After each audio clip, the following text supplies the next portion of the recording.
आकाश भनिरहेछ, कोठाभित्र किन एक्लै रोइ कराई गरिरहेको, आइज बाहिर। म पनि रोइरहेछु, सँगै के हुन्छ।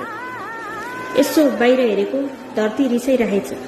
रुनु एउटा छ अनि सजाय मलाई भिज्न परिरहेछ। भोर नआइज त थपिन। मैले भने, त्यत्रो अविरल वर्षा सहन सक्नेलाई मेरो 2 थोपा पानी के भारी हुन्छ। धरती भन्छ, तेरो आँसु 2 थोपा पानीको मात्र भएको भए तेरो मन किन भारी छ त उसो भए। जसले मेरो बोझ उठाइरहेछ उसैसित झुट त कहाँ बोल्न सकिन्छ र। मौन रहन बाहेक मैले विकल्प भेटिनँ। फेरि तप्प आँसु झरेर भुइँमा पोखिसकेछ।